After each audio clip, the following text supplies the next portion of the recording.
Dalam suatu turnamen ditentukan bahwa peserta yang menang memperoleh skor 4, peserta yang seri mendapatkan skor 2, dan peserta yang kalah mendapat skor -1. Oke, kita tulis kalimat matematikanya.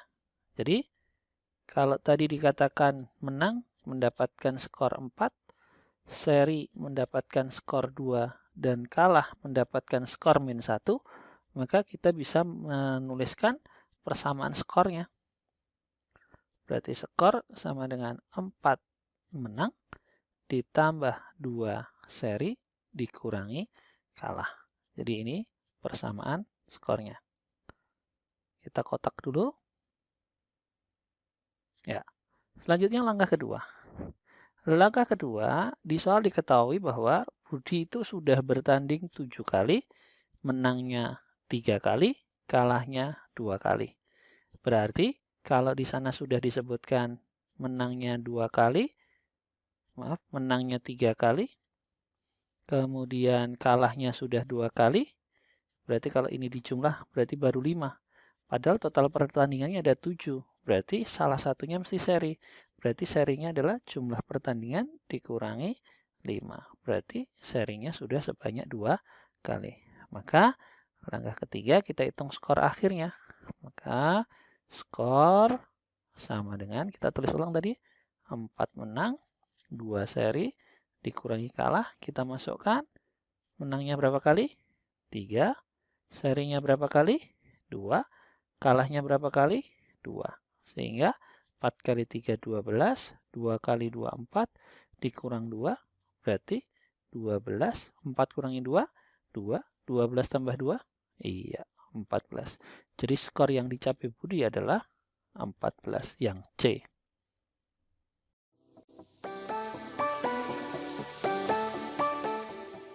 Paman membagikan 72 kg beras kepada beberapa orang. Jika setiap orang mendapatkan 1/3/5, maka banyak orang yang menerima beras adalah, oke. Langkah pertama, berarti kita nyatakan dulu 1/3/5 menjadi bentuk pecahan biasa. Berarti 1 kali 5, 5 tambah 3, berarti 8. Berarti 8/5. Baru langkah yang kedua, operasinya apa? Tadi ada 72 dibagi 1/3/5 atau sama dengan 72 dibagi 8/5.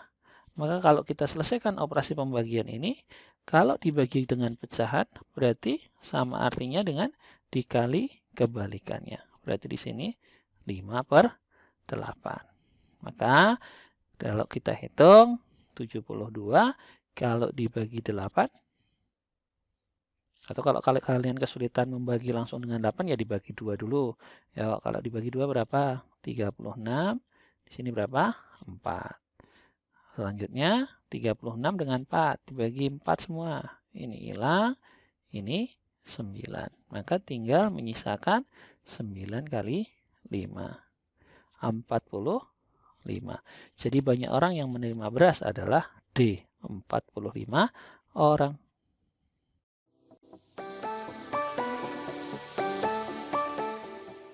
Jika N bilangan bulat, maka 2 pangkat N plus 2 dikali 6 pangkat N min 4 dibagi 12 pangkat N min 1 adalah, oke, untuk menyelesaikan ini langkah-langkahnya adalah yang pertama, kita pisahkan dulu antara pangkat dengan koefisiennya. Nah, di sana ada 2 pangkat N plus 2, kita bisa tuliskan menjadi 2 pangkat N kali 2 pangkat 2, atau bisa dinyatakan sebagai 2 pangkat N dikali 4 yang sama dengan 4 kali 2 pangkat N.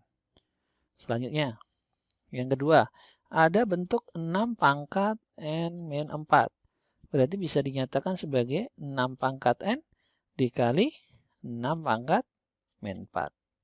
Biarkan seperti itu dulu ya. Kemudian yang ketiga, kita punya 12 pangkat N min 1.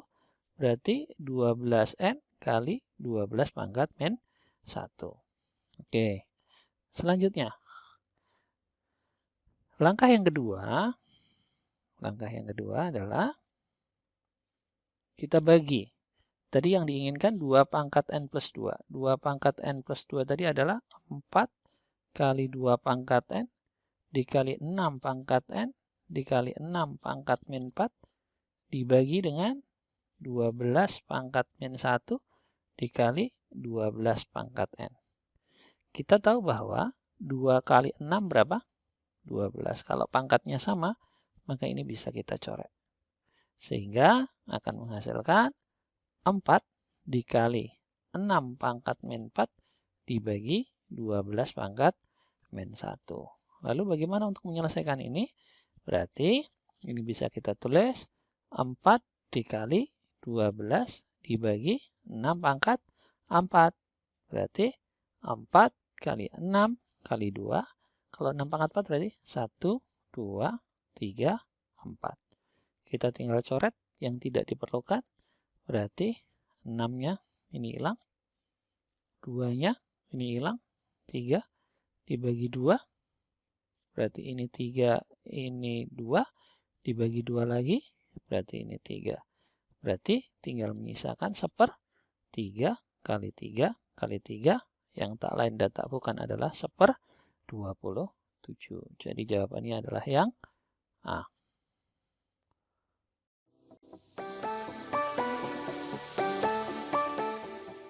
Bentuk sederhana dari 6 kali 3 plus akar 5 kali 3 min akar 5 dibagi 2 plus akar 6.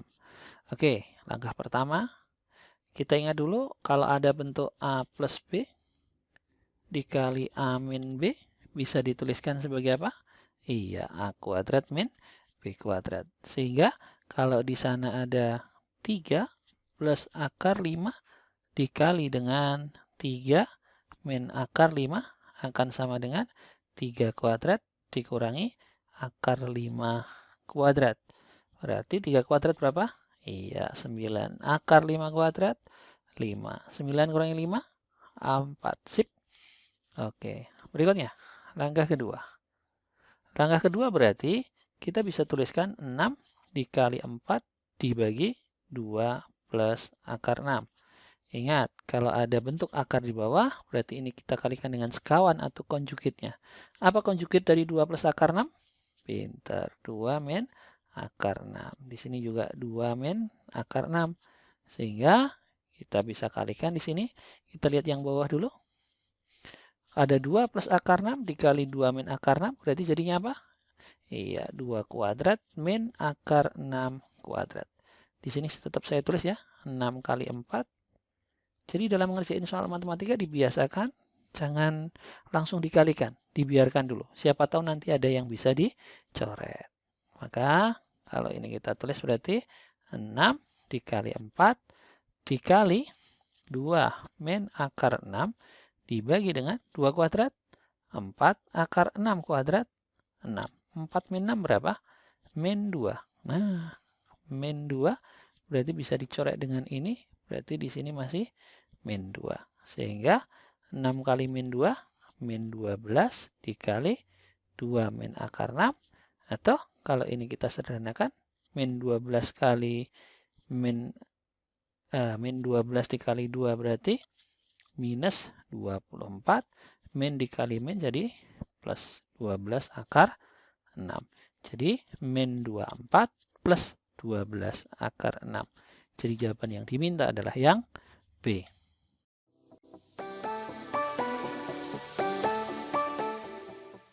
Perhatikan pola berikut. Nah, di sini kalau kita lihat, di pola pertama, ini panjangnya 4, ini panjangnya di pola kedua 5, ini ada 1, 2, 3, 4, 5, 6, berarti selalu bertambah 1 ya, 7. Kalau kita lihat ketinggiannya, ini juga bertambah 1, 2, 3, kemudian di sini ada 4, di sini ada 5. Maka untuk menjawabnya sebenarnya ini cukup mudah. Jadi kalau di pola 1, kita punya 2 kali 4. Di pola kedua ada 3 kali 5. Berikutnya ada 4 dikali 6. Dan seterusnya. Di sini kalau mau dituliskan boleh 5 kali 7. Maka kita cari saja pola yang memenuhi ini. rumus umumnya yang mana? Ini ketika N-nya 1, ini ketika N-nya 2, ini ketika N-nya 3, ini ketika N-nya 4. Maka biasanya untuk mudahnya kita ambil sembarang. Biasanya yang gampang ya kita ambil suku keduanya. Berarti suku keduanya harus berapa? 3 kali 5, 15. Kita cari atau kita masukkan 2, harus ketemu 15. Oke, 4 kali 2. N-nya kita ganti 2 ya.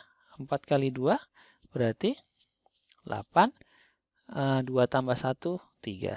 8 kali 3 bukan 15. Berarti A ini salah. Berikutnya, N-nya 2. 2 tambah 1, 3. Berarti di sini 2 kali 3 kuadrat, 9. Juga salah. Karena jawabannya harus berapa? 15. Yang ketiga, masukkan 2. 3 kali 2, 6. 6 min 1, iya, 5. 2 tambah 1, 3. Berarti 15. Oke, kita simpan dulu. Berikutnya, 2 tambah 3, 5.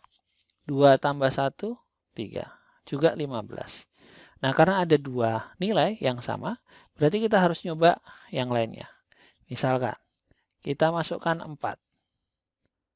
Berarti U4-nya harus ketemu berapa? 5 kali 7, 35.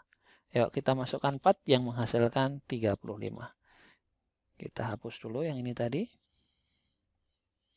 Nah, sekarang kita masukkan 4. Berarti 3 kali 4, 12. 12 min 1, 11. 4 tambah 1, 5. 11 kali 5, 55. Bukan ya, karena yang diinginkan 35. Kita cek yang di sini. 4 tambah 3, 7. 4 tambah 1, 5. Sama dengan berapa? 35.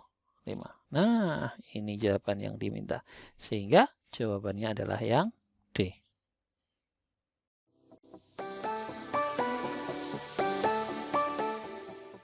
Sebuah besi dipotong menjadi 5 bagian sehingga membentuk barisan aritmetika.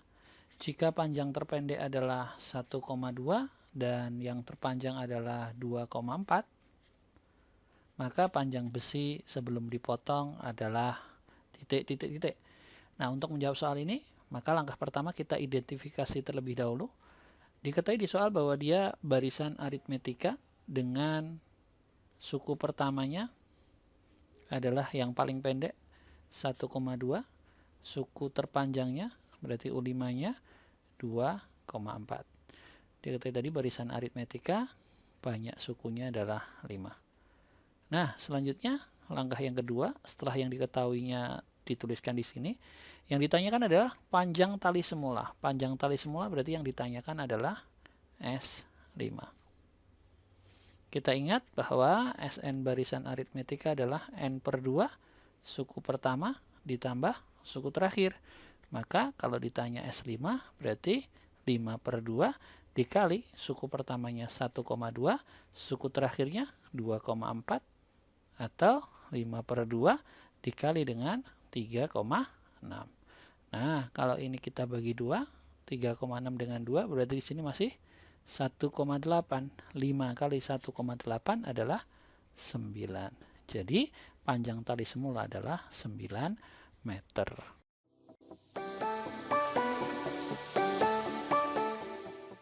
Sebuah balok kayu dibagi menjadi 6 bagian sehingga panjang masing-masing bagian membentuk barisan geometri. Jika yang terpendek adalah 6, yang terpanjang adalah 192, maka mula-mulanya berapa?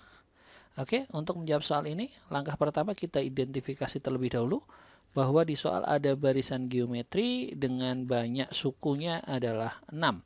Karena tadi dibagi menjadi 6 bagian ya. Kemudian diketahui suku pertama atau yang paling pendek atau kita sebut A yaitu 6, dan suku yang ke-6 itu diketahui 192. Oke, itu langkah pertamanya sudah. Sekarang kita masuk langkah yang kedua. Kita akan mencari rasio atau R-nya. Dari mana? Kita mulai dari U6. U6 barisan geometri berarti bisa dinyatakan sebagai AR pangkat 5. U6-nya berapa? 192. A-nya adalah 6 dikali R pangkat 5. Berarti R pangkat 5 sama dengan 192 bagi 6 yaitu 32. Atau R pangkat 5 sama dengan 2 pangkat 5 sehingga ketemu R-nya sama dengan 2. Oke, R-nya 2, tadi kita punya A-nya adalah 6. Maka tinggal masuk langkah yang ketiga, yaitu yang ditanyakan. Yang ditanyakan adalah panjang kayu mula-mula. Berarti pertanyaannya adalah S6. S6 berarti dituliskan 1 min R pangkat 6 min 1 dibagi dengan R min 1. Yuk dimasukkan nilainya. A-nya berapa tadi? 6 dikali 2 pangkat 6 min 1 dibagi 2 min 1. Atau 6 dikali 2 pangkat 6 itu 64. 64 kurangi 1 berarti 63 dibagi 2 min 1, 1. Maka akan ketemu 6 kali 63 adalah 378. Jadi panjang balok mula-mula adalah 378 cm.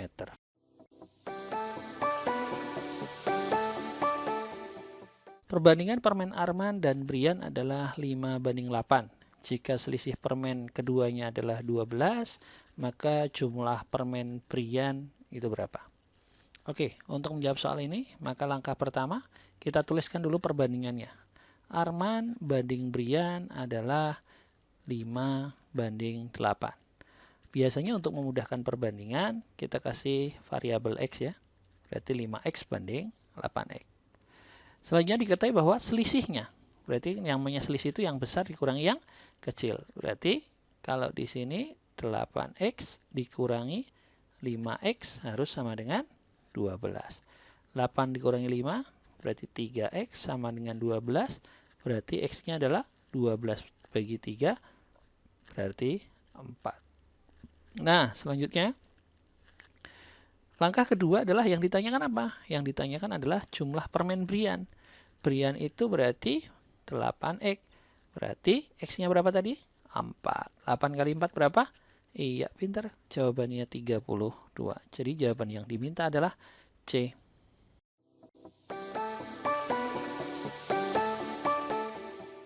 Seorang penjual kue mendapat pesanan untuk keperluan pesta. Ia mampu membuat 54 kue dalam waktu 2 jam. Jika ia menyelesaikan pesanan 162 untuk jam 16, maka ia harus memulai membuat kue pada pukul berapa? Oke, kita lihat dulu. Langkah pertama adalah kita lihat perbandingannya. Di sini ada kue, di sini ada jam. Oke, kalau dalam waktu 2 jam bisa membuat 54 kue, berarti kalau 162 itu ada berapa jam? Oke, kita lihat. Karena di sini kalau kuenya semakin banyak, maka waktunya otomatis juga semakin lama. Kalau kuenya sedikit berarti waktunya semakin sedikit. Maka ini kita sebut sebagai perbandingan lurus atau perbandingan senilai. Sehingga cara menghitungnya adalah 54 dibagi 162 harus sama dengan 2/X. Itu namanya perbandingan senilai. Maka kalau kita sederhanakan perhitungannya, 2 dengan 54 berarti ini 27. Kalau dibagi 3 berarti ini 9. Ini kalau dibagi 3 berarti 54.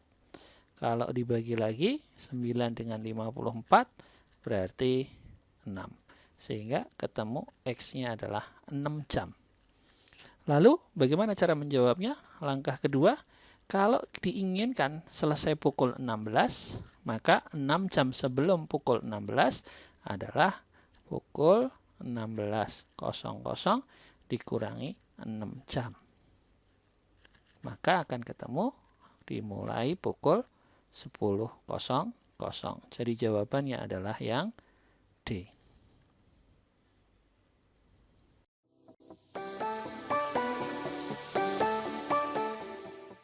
Pembangunan sebuah gedung direncanakan selesai selama 22 hari oleh 24 orang pekerja.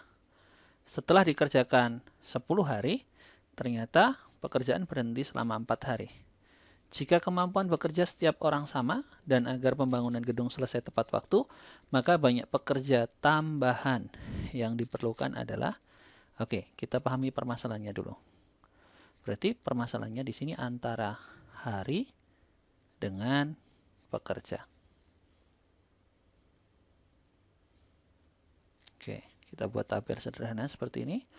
Oke, berarti kalau pekerjanya kita perbanyak, maka mestinya jumlah harinya semakin sedikit. Berarti ini artinya soalnya tentang perbandingan berbalik nilai.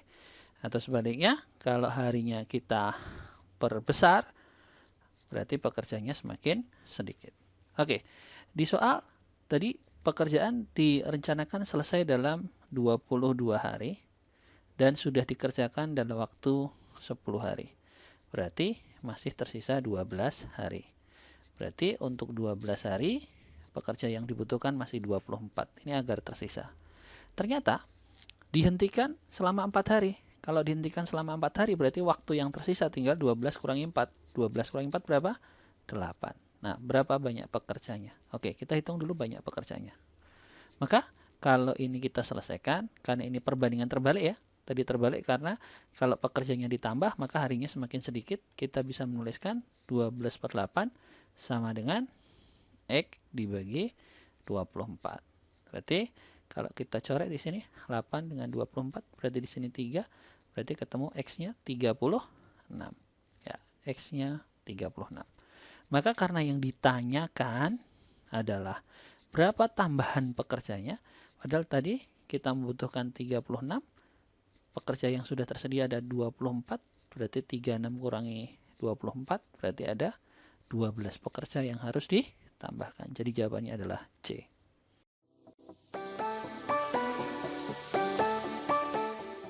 Kolam ikan Pak Yanuar berbentuk persegi pada denah berskala 1:900. Jika digambar luasnya adalah 4 cm persegi, maka keliling sebenarnya kolam Pak Yanuar berapa? Oke, langkah pertama kita buat sketsanya dulu. Kolamnya Pak Yanuar bentuknya persegi atau bujur sangkar. Kalau digambar luasnya 4 cm persegi, berarti sisinya adalah akar 4, yaitu 2. Maka kelilingnya adalah 4S, berarti 4 kali 2 cm, berarti 8 cm. Yang kedua, langkah kedua, karena skalanya adalah 1:900, maka untuk keliling sebenarnya mestinya 8 cm dikali dengan 900. Berarti sama dengan 7.200 cm, atau kalau kita konversi ke satuan meter berarti 72 meter. Jadi jawaban yang diminta adalah yang B.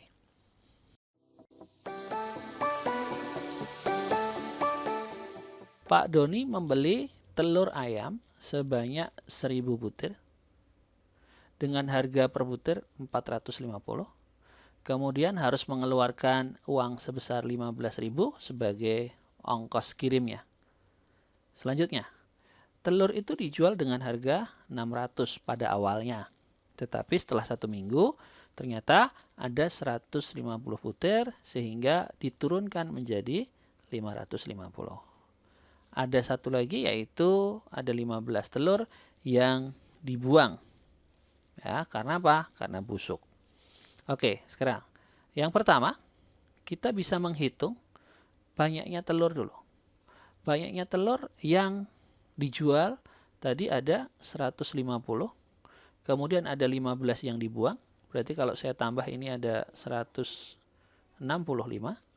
kemudian total telur tadi ada 1000, berarti kalau saya kurang 165, berarti jadi 835. Maka di sini kita bisa hitung, langkah yang kedua, kita bisa hitung harga jualnya ya, harga jualnya. Harga jualnya berarti ada 2 macam atau 2 jenis. Yang pertama 835 dijual dengan harga 600, kemudian ada 150 telur yang dijual dengan harga 550. Kalau 835 dikali 600, maka akan ketemu 501.000. Sedangkan 150 dikali 550 akan ketemu angka 82.500. Sehingga akan, kalau ini dijumlah, maka ketemu harga jualnya sebesar Rp583.500. Kemudian, langkah ketiga, mestinya kita harus menghitung harga belinya. Harga belinya tadi ada 1000 telur, dikali dengan harga per telurnya adalah 450, tapi ingat, masih ditambah biaya kirimnya sebesar 15.000. Berarti 450.000 ditambah 15.000, berarti sama dengan 465.000. Oke. Langkah berikutnya atau langkah keempat, kita bisa menghitung labanya atau sekalian persentase labanya. Berarti persentase labanya adalah sama dengan harga jual dikurangi harga beli. Berarti 583 dikurangi 465 dibagi 465 dikali 100%. Maka kalau ini dihitung akan ketemu di angka 25,45%. Jadi jawabannya adalah yang B. Ya.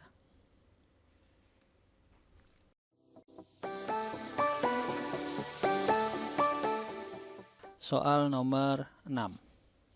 Nah, pada soal nomor 6, Pak Sastro ingin membeli sebuah sepeda motor seharga 15 juta, sebesar 15 juta. Karena uang tidak cukup, menggunakan jasa leasing atau kredit. Jika uang muka yang disetorkan sebesar 3 juta, akan diangsur 12 kali dengan bunga 2%, maka besar angsuran yang harus dibayar Pak Sastro per bulan berapa?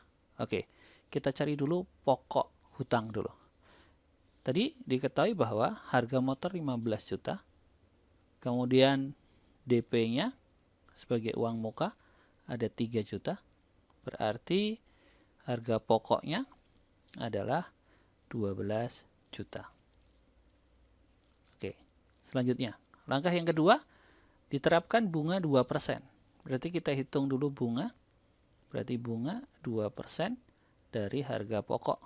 Berarti 2 per 100 dikali 12 juta. Maka kalau ini kita sederhanakan perhitungannya, nolnya 2 kita buang. 12 kali 2 berarti 24. Nolnya ada 1, 2, 3, 4. Berarti 240.000. Maka baru kita bisa menghitung besarnya cicilan. Besarnya cicilan berarti harga pokok ditambah bunga. Berarti 12.240.000 dibagi dengan banyaknya angsuran 12, berarti sama dengan 1.020.000. 1.020.000. Jadi jawabannya adalah yang C ya.